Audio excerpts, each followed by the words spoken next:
Soaring at 40,000 feet over the Solomon Sea, a lone B-17 Flying Fortress maintained its trajectory straight into what was arguably the Pacific's most fortified airspace.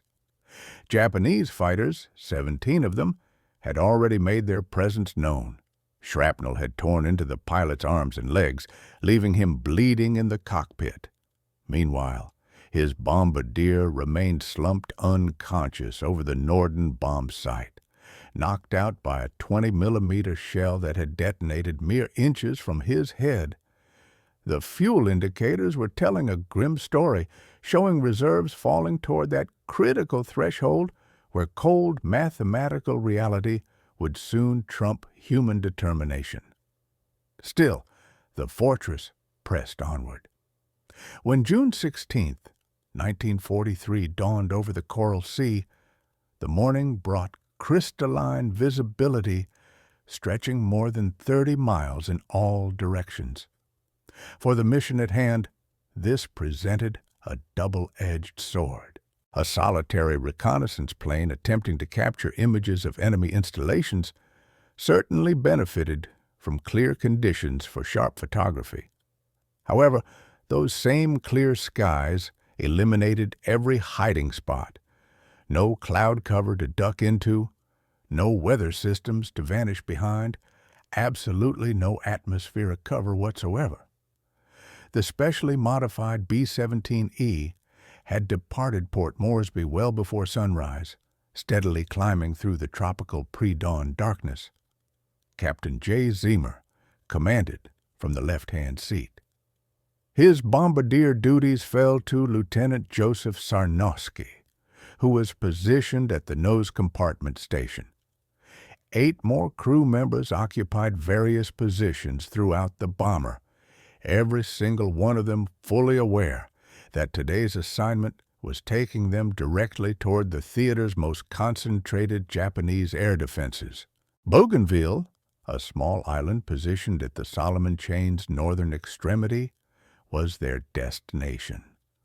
Fresh aerial photographs of the Japanese airfield there were what intelligence desperately needed. These images would expose runway surface conditions, reveal how aircraft were dispersed across the field, and identify anti-aircraft gun placements.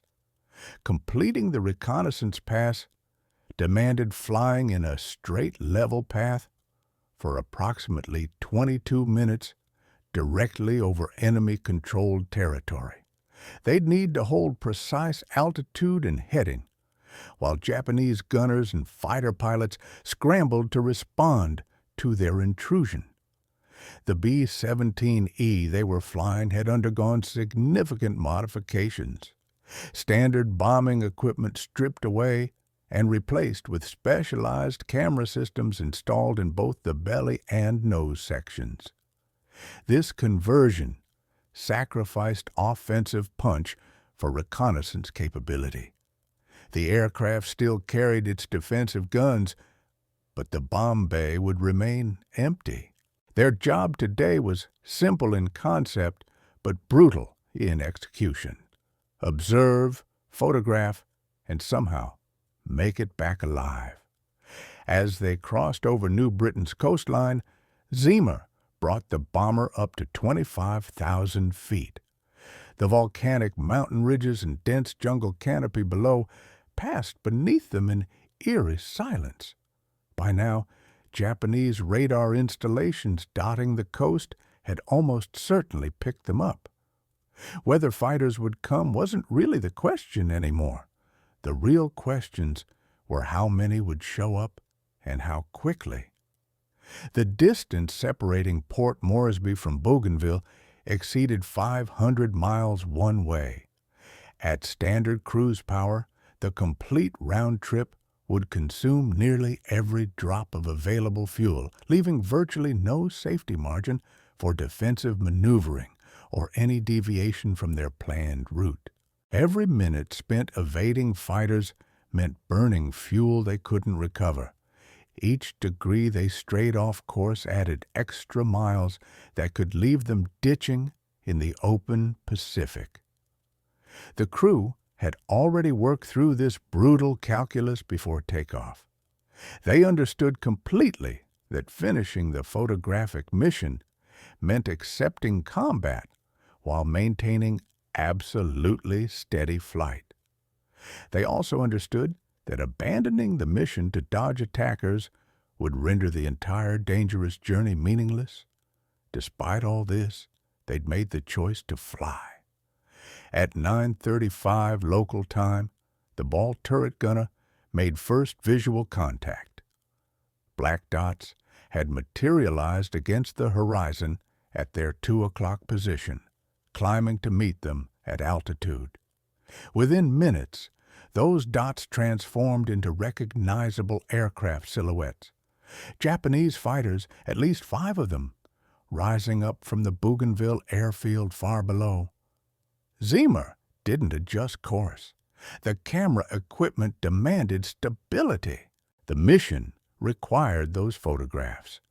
He maintained heading and altitude while enemy aircraft climbed steadily toward his position. The physics of aerial interception follows fairly predictable patterns.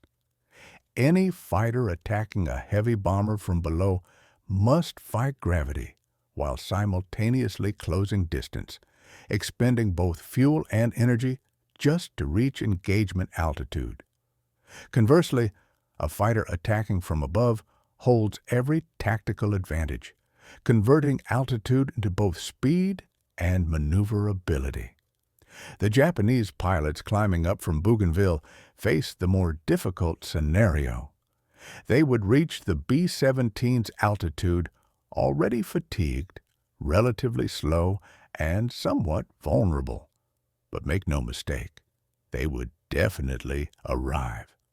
The first firing pass came at 9:48. A single fighter swept in from the 11 o'clock position, its nose sparkling with muzzle flashes. Tracer rounds arced past the cockpit close enough that Zimmer could actually track individual projectiles against the brilliant blue Pacific sky. After a 2-second burst, the fighter broke away, rolling into a diving turn to set up another attack run. Sergeant Johnny Abel, manning the top turret position, returned fire as the fighter crossed through his engagement zone. His twin .50 caliber machine guns hammered out a brief burst, sending brass shell casings tumbling into the collection bags mounted beneath the turret mechanism. Whether his rounds actually hit remained unclear. The fighter continued its diving escape, showing no visible damage. Additional fighters kept arriving. By 9:55, the crew had counted at least 12 Japanese aircraft circling around them in a loose orbit. Some maintained distance, seemingly assessing the situation. Others pressed in closer, probing the bomber's defensive envelope. The B-17's gunners engaged whenever targets presented themselves, firing short bursts at any aircraft that wandered into effective range. The actual photographic run hadn't even started yet. Zimmer scanned his instruments. Engine manifold pressures were holding steady. Oil temperatures stayed comfortably within normal limits. Fuel consumption tracked right along with their pre-flight predictions. The aircraft remained undamaged, the crew was functioning normally, and their mission parameters were still completely achievable. If you enjoy stories like this from World War II combat sky, subscribe so these incredible lives aren't lost to history. J. Zimmer had arrived in the Pacific Theater back in 1942 as a pilot who had neither a crew nor an assigned aircraft. This was genuinely unusual. Bomber pilots typically moved through the replacement system already attached to established crews, integrating into operational squadrons that already had aircraft waiting. Zimmer had gotten separated from his original unit during those chaotic early war months and ended up at Port Moresby with proper credentials, but no actual command. His childhood in Carlisle, Pennsylvania, where his father worked as an engineer, suggested someone with technical aptitude rather than martial ambitions. He pursued engineering studies at MIT before eventually transferring to Cornell to complete his civil engineering degree. This combination of technical disciplines gave him a somewhat unusual mental framework, an ability to think systematically about tolerances, stresses, and failure modes that would later prove critically important in combat situations. Ziemer had enlisted in the Army Air Corps back in 1940, completing his flight training at various bases scattered across the American South. His instructors noted solid competence without any particular flash or flare. He flew with precision and consistency, but without the aggressive flourishes that characterized some of his fellow graduates. He absorbed technical knowledge readily, but showed minimal interest in either competition or recognition. Those who trained alongside him recalled a quiet presence, someone who asked detailed, probing questions and retained complex information. By late 1942, Ziemer had attached himself to the 65th Bombardment Squadron, part of the 43rd Bombardment Group. This unit operated B-17 from primitive airstrips literally carved out of the New Guinea jungle, flying long-range missions against Japanese shipping, airfields, and installations scattered across the Southwest Pacific. The operational pace was absolutely brutal. Aircraft losses ran disturbingly high. Maintenance crews battled tropical conditions that corroded metal surfaces, fouled engine components, and rotted fabric materials. Ziemer's reputation developed not through any particular heroics, but rather through consistent reliability. He flew challenging missions without major incidents. He brought damaged aircraft home safely when other pilots might have ordered their crews to bail out. He studied his bomber with the meticulous attention of an engineer examining a bridge under maximum stress, learning precisely where the structure could flex and where it would catastrophically fail. The crew that gradually formed around him shared similar temperaments. They weren't the loudest or most boisterous pilots and gunners in the squadron. They were simply the ones who kept surviving. Lieutenant Joseph Sarnowski served as their bombardier and, for this particular mission, also as nose gunner. He'd enlisted even before Pearl Harbor and completed bombardier training during a period when that role carried considerable prestige. The bombardier essentially took control during the final attack run, commanding the entire aircraft through the Norden bombsight during those critical moments over the target. Sarnowski had proven himself accurate under fire, maintaining composure during final approach even when anti-aircraft bursts were walking steadily toward the aircraft. The remaining crew filled their positions with comparable, quiet competence. Sergeant Abel operated the top turret. Sergeant Herbert Pugh handled the radio compartment. Sergeants Forrest Dillman, George Kendrick, Johnny Abel, and William Vaughn manned the waist guns, ball turret, and tail position, respectively. Second Lieutenant Ruby Johnston served as navigator, tracking their progress across hundreds of miles of featureless ocean where even a minor calculation error could mean simply vanishing without a trace. What truly distinguished this crew wasn't individual excellence, but rather their collective coordination. They'd flown together enough times to anticipate each other's reactions and responses. They knew exactly where blind spots existed in their defensive coverage and actively worked to minimize those exposures. They developed informal protocols covering ammunition conservation, target prioritization, and communication procedures during active combat. By June of 1943, the crew had accumulated enough completed missions to qualify for rotation back home. Most of them chose to remain instead. The war was continuing. Their aircraft was still flying. The bond formed through repeated shared danger held stronger than any pull toward safety. The B-17 they were flying on June 16th carried the unofficial designation _0_. That name referenced the aircraft's serial number, which ended with those particular digits. Superstitious personnel around the base considered the number distinctly unlucky. The aircraft had been relegated to spare part status, systematically cannibalized for components, and largely abandoned by the time Zimmer claimed it for himself. He'd invested weeks rebuilding the bomber from the ground up. He scavenged components from wrecked aircraft scattered across multiple bases throughout the region.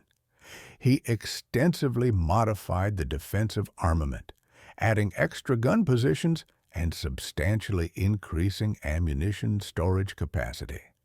The final result was a flying fortress that carried significantly more firepower than standard factory configuration allowed, an aircraft specifically tailored for the particular missions Zimmer intended to undertake. Those missions were invariably the dangerous ones.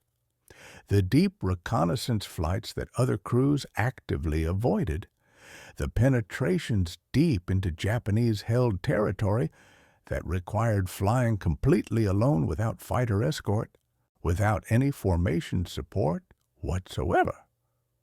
Zimmer had developed genuine expertise in these missions precisely because he understood how to extract maximum performance from both his aircraft and his crew under the most extreme conditions imaginable.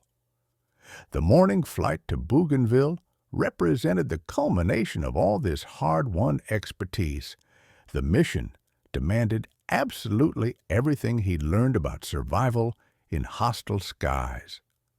The previous months had taught Zimmer the particular rhythms of Pacific reconnaissance operations. Missions followed fairly predictable patterns of escalating risk and defensive response.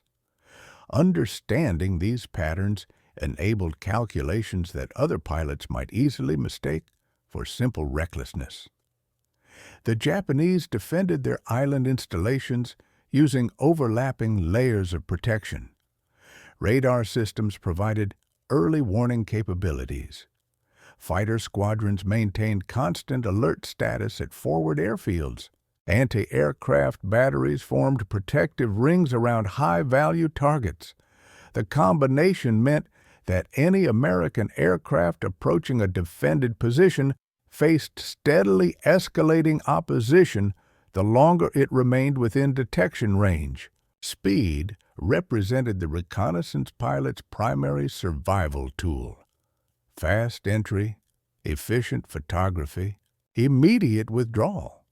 Every additional minute spent over the target multiplied the defensive response geometrically.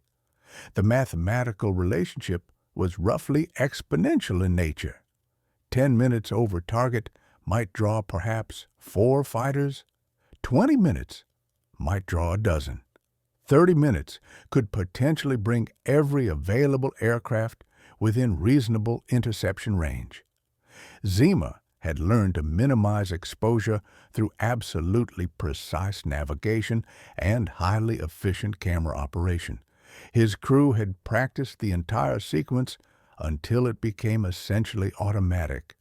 Cross the initial point at the specified altitude and heading. Activate camera systems. Maintain absolutely constant speed and course throughout the entire photographic run. Terminate recording precisely at the final waypoint. Begin the withdrawal turn immediately. Every single second trimmed from this process improved their overall survival odds. On previous missions, this operational efficiency had enabled successful photography of targets at Kavieng, Wewak, and along various points on the New Britain coastline. Japanese fighters had responded to each incursion naturally, but Zimmer's extremely tight mission profiles significantly limited their engagement opportunities. By the time defensive aircraft managed to climb to altitude, the B-17 was typically already heading home, trading time over target for rapidly increasing distance from the threat. The Bougainville mission presented fundamentally different challenges. Intelligence requirements demanded comprehensive coverage of the entire airfield complex. This meant either multiple passes or an extended single run covering significantly more area than typical reconnaissance targets required. The photographic requirements added precious minutes to their exposure time, minutes that would permit a much more concentrated fighter response. Additionally, Bougainville sat at the extreme operational range limit for B-17s operating from Port Moresby. The mission profile allowed almost zero margin for any deviation whatsoever. Evasive maneuvering that consumed extra fuel could leave the aircraft critically short of friendly territory during the return leg. Combat damage that reduced engine efficiency could produce exactly the same fatal result. Zimmer had carefully calculated all these factors before accepting the mission assignment. He understood perfectly well that the mathematics were marginal at best. He understood that Japanese reaction time and available fighter strength at Bougainville could potentially exceed anything he'd previously encountered. He chose to fly anyway because the intelligence value justified the risk and because his crew had unanimously agreed. Preparation for the Bougainville mission began several days before the actual flight. Zimmer thoroughly studied every available photograph and intelligence report concerning the target. He calculated probable interception times based on estimated Japanese radar coverage patterns and known fighter alert status.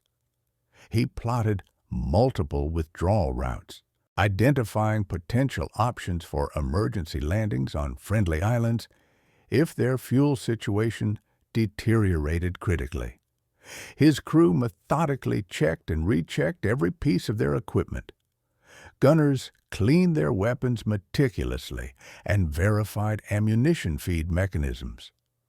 The radio operator confirmed all frequencies for emergency communications.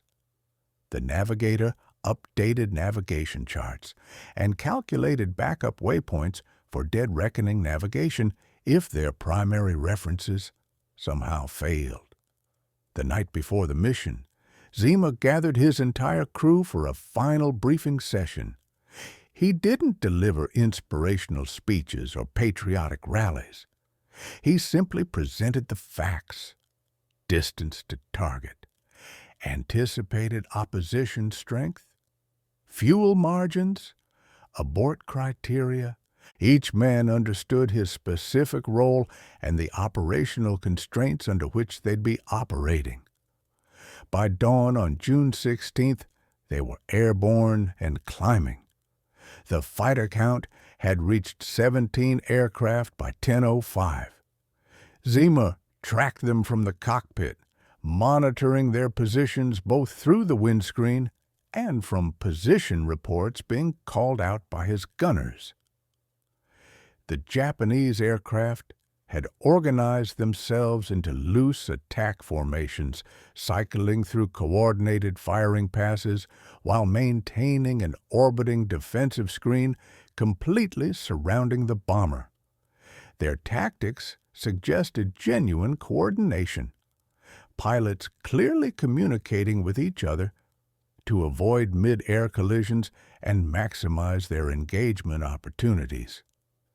The photographic run had officially begun at 9:58. Navigator Johnston confirmed their position over the initial waypoint, and the camera operator activated the belly-mounted equipment. From this precise moment until they reached the final waypoint, Zimmer absolutely could not deviate from their planned course.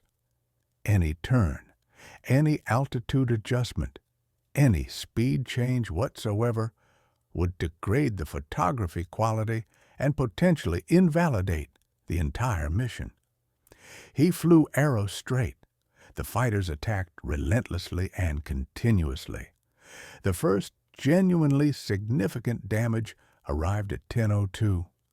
A diving attack from the 2 o'clock position stitched multiple rounds directly through the cockpit area. Zimmer registered the impacts before his brain even processed the sound. Shrapnel tore viciously through his legs and arms, fragmenting metal from airframe punctures, combining with actual projectile pieces to create multiple severe wound channels. Blood immediately began pooling on the cockpit floor beneath his seat. His hands remained locked on the controls, despite everything. The aircraft held its heading perfectly. Co-pilot Johnston immediately took over throttle management. As Zimmer's grip progressively weakened, the bomber required constant micro-adjustments to maintain truly straight flight, small corrections compensating for air currents and the asymmetric drag being created by accumulating combat damage. Zimmer continued making these corrections through increasingly numb hands, his attention fragmenting between the instrument panel, the surrounding sky, and the spreading waves of pain radiating through his lower body. Down in the nose compartment, Sarnowski kept engaging fighters as they swept through his field of fire. The bombardier position placed him at the aircraft's forwardmost point, completely exposed to frontal attacks with virtually minimal protection. His twin .50 calibers tracked aircraft is sweeping in from dead ahead, barrel heat steadily building with each extended burst of fire. At 10:08, a 20-millimeter shell detonated inside the nose compartment. The blast caught Sarnowski directly across his face and chest. Shrapnel penetrated his torso in multiple locations simultaneously. The concussive force threw him violently against the bombardier's seat, rendering him temporarily unconscious. When he regained awareness moments later, blood was completely obscuring his vision, and his left arm hung utterly useless at his side. He immediately returned to his guns and resumed firing. The camera equipment continued its methodical recording throughout the aircraft, completely indifferent to the chaos. Other crew members sustained various wounds of differing severity. One waist gunner took metal fragments in the shoulder, but stubbornly maintained his firing position. The radio operator received severe lacerations from exploding plexiglass panels, but continued calling out fighter positions over the intercom. The ball turret gunner reported direct hits against his protective dome, but somehow remained fully operational. Not a single crew member requested mission abort. The mathematics of their situation had become absolutely unmistakable and crystal clear. They were positioned more than 500 miles from friendly territory. Their fuel reserves would permit return only via the most direct possible routing. Every crew member who remained functional and at his station increased their collective probability of survival. Every gun that continued firing steadily reduced the chances that the next fighter attack would prove immediately fatal. They flew through the kill zone together as one integrated unit. The Japanese attacks followed a tactical pattern that the gunners gradually began to recognize and anticipate. Initial passes concentrated on the front quarter, where the bomber's defensive coverage had historically been weakest before Zemer's extensive modifications. When these frontal attacks encountered unexpectedly concentrated return fire, the fighters tactically shifted to beam approaches, sweeping directly across the aircraft's broadside. The waist gunners responded aggressively to these attacks, forcing yet another tactical adjustment. The fighters then adapted to counter the top turret's coverage area by attacking primarily from below, attempting to exploit the ball turret's somewhat limited traverse capability to mask their approach angles. Sergeant Kendrick, down in the ball turret, worked his rotation controls continuously, desperately trying to track targets that appeared, fired their bursts, and disappeared again faster than his turret mechanism could physically follow. Time seemed to dilate strangely inside the cockpit.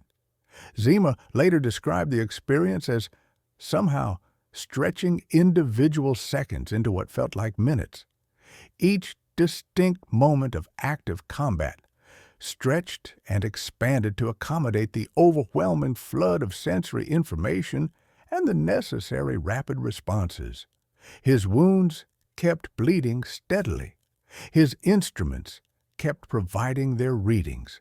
His aircraft kept flying forward. The final waypoint of the photographic run arrived precisely at 10:20. 22 complete minutes of absolutely straight and level flight through concentrated, sustained fighter attack. The cameras had recorded continuously throughout the entire run. The film canisters now held intelligence data that would directly shape operational planning for the coming months. Zemer initiated his withdrawal turn. The turning maneuver immediately exposed the bomber to new vulnerability. Banking any aircraft while under active attack presents geometric problems that level flight successfully avoids. The defender's guns can only point in directions dictated by the aircraft's current attitude and orientation. During any turn, some gun positions inevitably lose their engagement angles, while others simultaneously gain new coverage areas. This transition period creates momentary defensive gaps that skilled, experienced attackers know how to exploit ruthlessly. The Japanese pilots recognized the turn initiation immediately. 3 fighters that had been deliberately holding at distance suddenly committed to simultaneous attack runs, converging rapidly on the B-17's exposed flank as it rolled out of the bank. Zemer held the turn as shallow as navigation absolutely allowed. The return heading required approximately 40 degrees of course change, which he deliberately executed over 30 full seconds, rather than attempting any kind of rapid maneuver. His already damaged control cables protested even this gentle input. Aileron authority had degraded noticeably from earlier hits that had progressively frayed the steel control cables running through the wing roots. Sarnowski, still bleeding heavily down in the nose compartment, tracked the leading attacker carefully through his gun sight reticle. The fighter came in extremely steep, diving hard from the 11 o'clock position, its closure rate accelerating dramatically as gravity added to available engine thrust. Sarnowski opened fire at maximum effective range, nearly 800 yards out, methodically walking his tracer rounds toward the approaching target. As the range rapidly decreased, his rounds began connecting solidly. The fighter's engine cowling shattered spectacularly under concentrated .50 caliber impacts. Thick smoke immediately erupted from the power plant as oil lines severed catastrophically and combustion spread rapidly into the engine bay. The aircraft abruptly broke off its attack run, rolling into an uncontrolled spiral descent that carried it steadily toward the ocean's surface far below. This engagement sequence established the pattern that would characterize the next several critical minutes. Japanese fighters aggressively pressing their attacks directly into the teeth of withering defensive fire, steadily absorbing damage that accumulated relentlessly into eventual mechanical failure. The B-17's gunners couldn't achieve clean, immediate kills, but they could systematically degrade attacking aircraft, punching holes that caused progressive oil leaks, severing critical control cables, wounding pilots, creating the kind of cumulative damage that eventually removed aircraft from effective combat capability. The intercepted radio traffic from Japanese aircraft during this particular period was later painstakingly reconstructed from intelligence intercepts and analysis. Pilot communications clearly reflected increasing frustration and mounting concern. The American bomber absolutely refused to fall from the sky. Its defensive fire remained intensely concentrated despite obvious, visible damage. Aircraft attempting dangerously close-range attacks were suffering disproportionate consequences. One intercepted transmission that approximately matched the period of absolute heaviest combat conveyed an urgency that even formal military phrasing couldn't entirely mask. The directive essentially called for maximum concentrated attack against the single target, with all available aircraft immediately committing to the engagement. This concentration ultimately proved decisive, though decidedly not in the way the Japanese commander had originally intended. As increasing numbers of fighters committed to attack runs, they inadvertently created serious traffic management problems around the bomber. Aircraft approaching from multiple different vectors risked catastrophic collision with each other. Firing passes now had to carefully account for friendly aircraft, potentially in the background of their gun sight picture.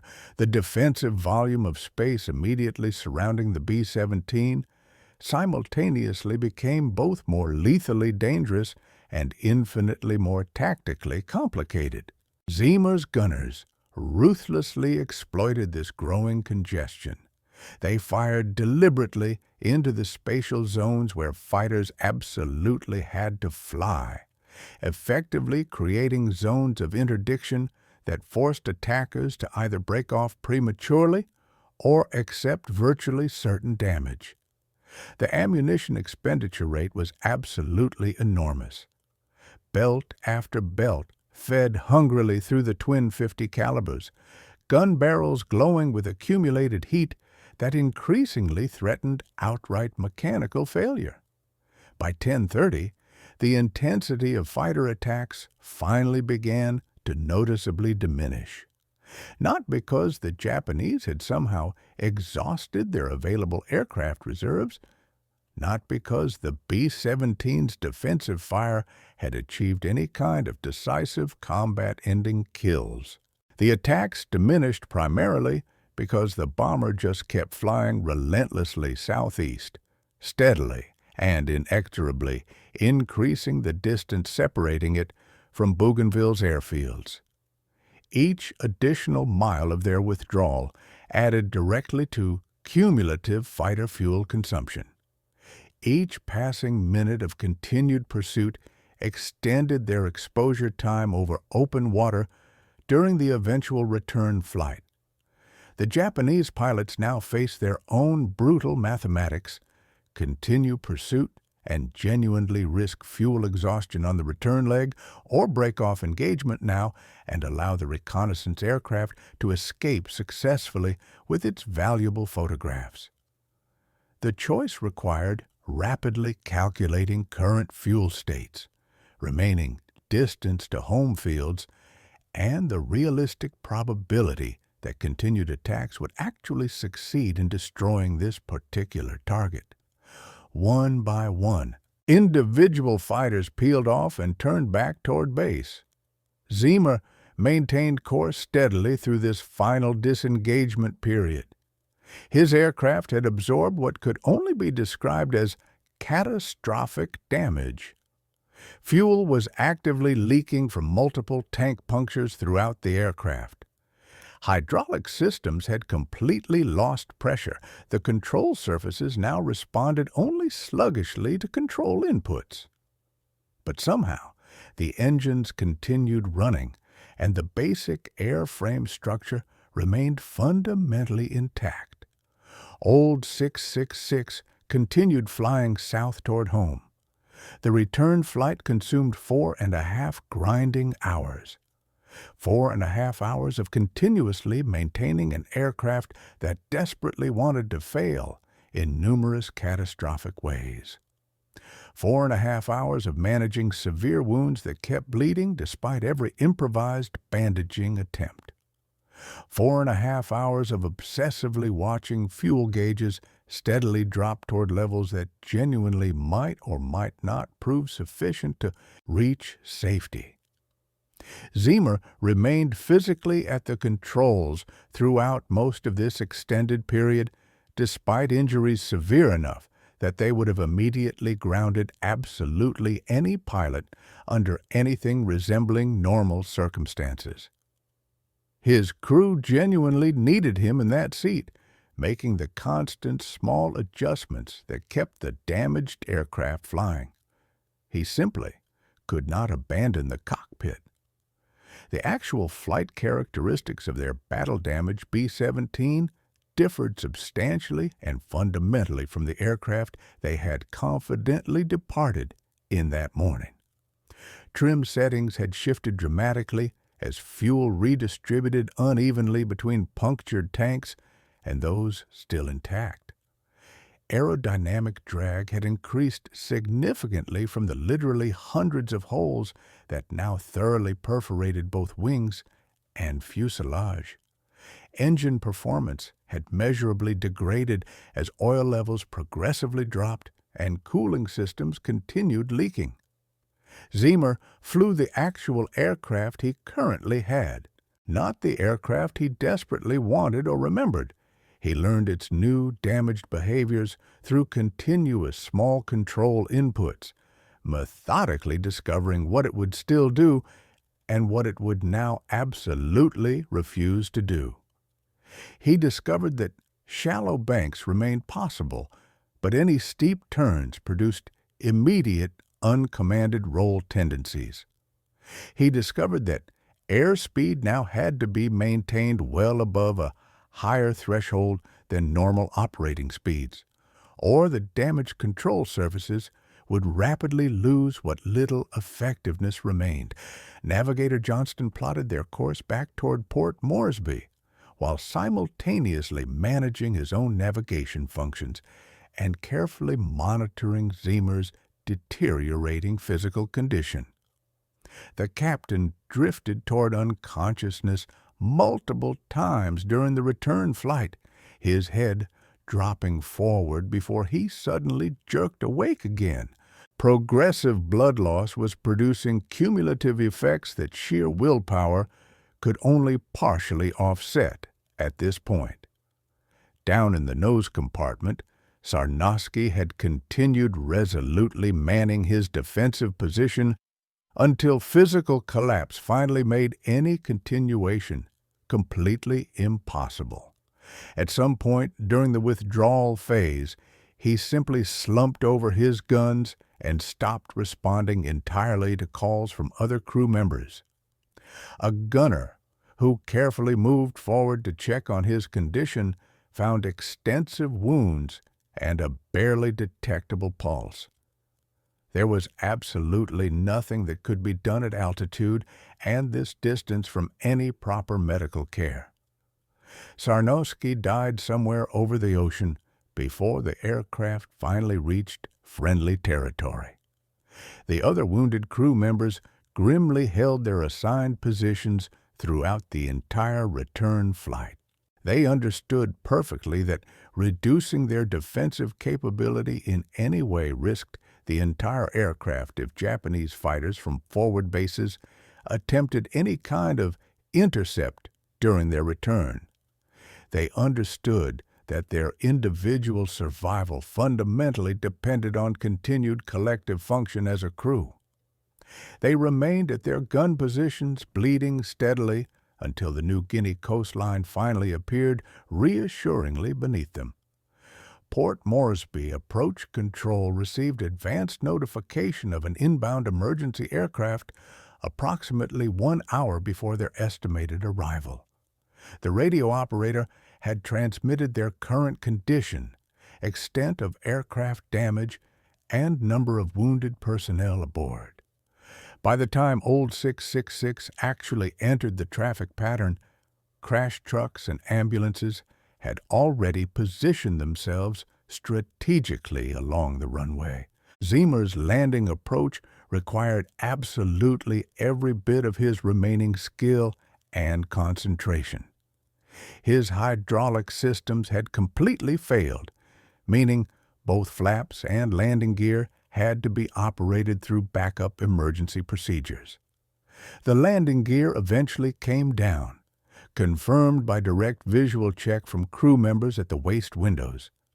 The flaps extended only partially before their actuators failed entirely and stopped responding. The actual touchdown was hard and uncontrolled. The damaged landing gear absorbed the impact poorly, and the aircraft bounced twice before finally settling into a rough, shuddering rollout. Zemer somehow held directional control through differential braking until the bomber finally slowed to taxi speed, then simply allowed it to drift to a complete stop right there on the runway.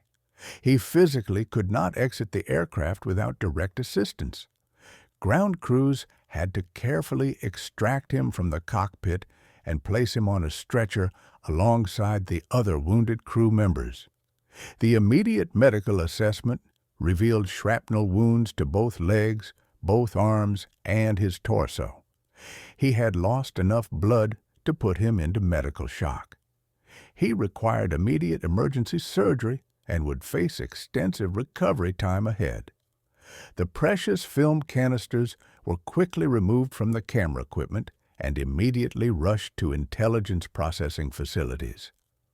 The developed photographs proved remarkably sharp, genuinely comprehensive, and tactically invaluable. The detailed images of Bougainville's installations directly informed operational planning for missions over the following months.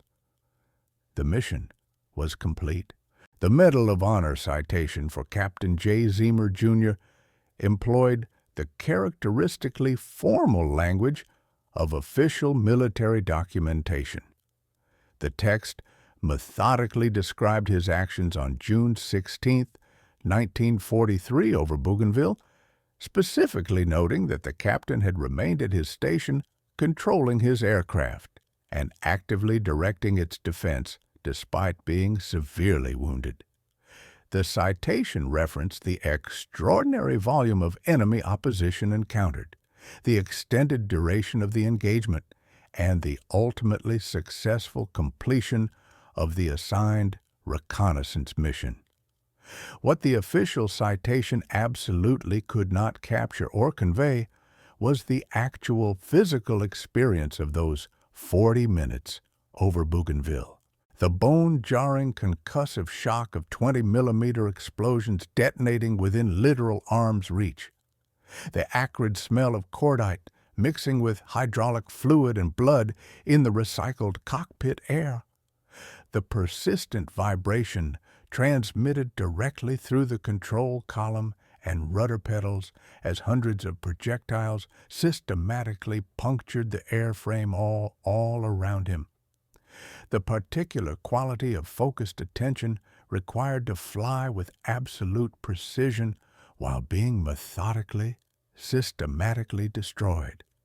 Lieutenant Joseph Sarnowski received a posthumous Medal of Honor for his actions during the same mission. His citation specifically noted his continued engagement with attacking enemy aircraft despite suffering mortal wounds, maintaining effective defensive fire until he became physically incapable of any further action. 2 Medals of Honor awarded for a single mission represented truly exceptional recognition by any standard. The surviving crew members received Silver Stars and Distinguished Flying Crosses for their actions.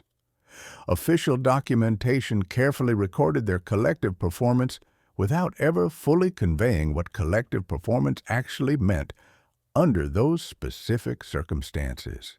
10 men functioning as a single integrated system while that system sustained progressive, devastating damage. Each man completely dependent on every other man. Each individual decision affecting the whole crew's survival. Zimmer spent many long months recovering from his extensive wounds.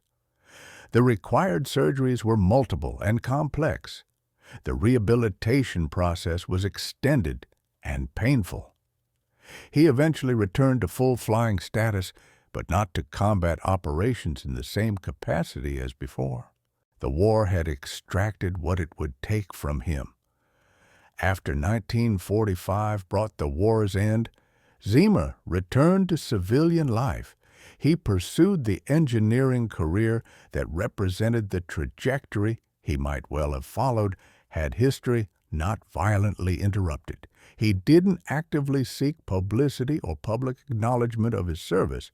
He didn't write memoirs or give frequent interviews about his experiences. The war simply became something that had happened to him. Certainly part of his life experience, but definitely not the sole definition of his identity.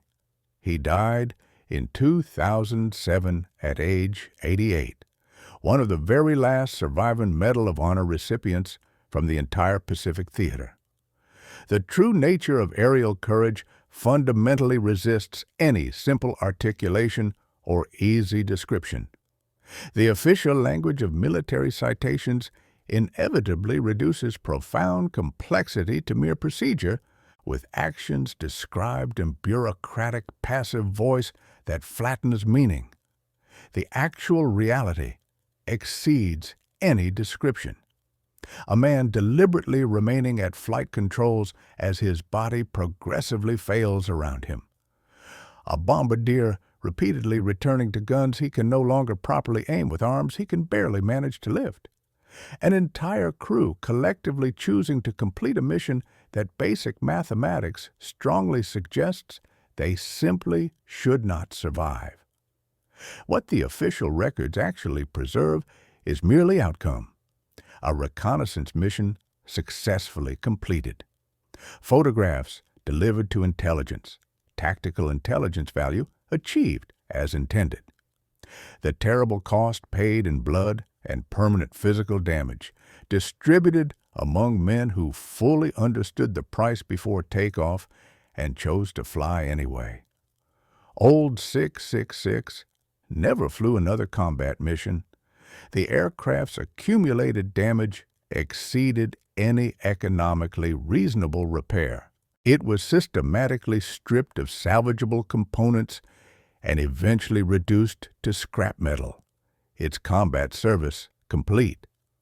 The modifications that Zimmer had personally installed, the extra gun positions and expanded ammunition capacity, had contributed directly and measurably to their survival that day. His engineering judgment had created an aircraft genuinely capable of absorbing the incredible punishment that June morning delivered. The Japanese forces defending Bougainville had committed their absolute full defensive response to this single target.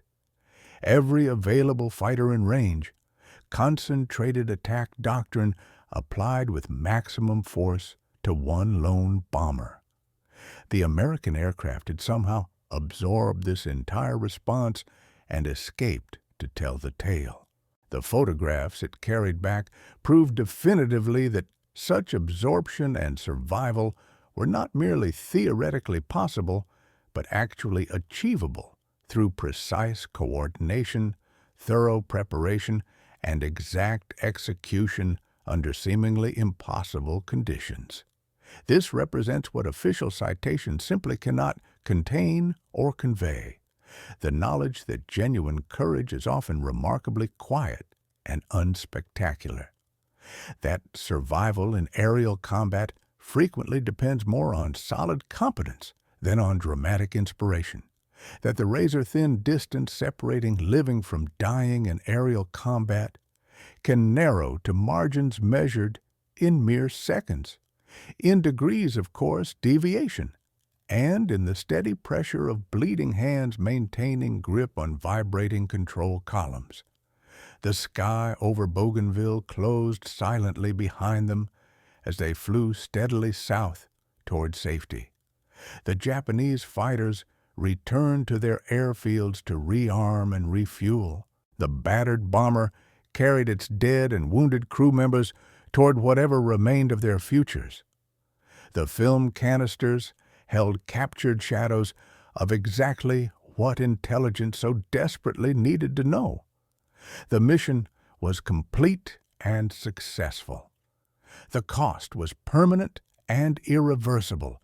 The historical record remains.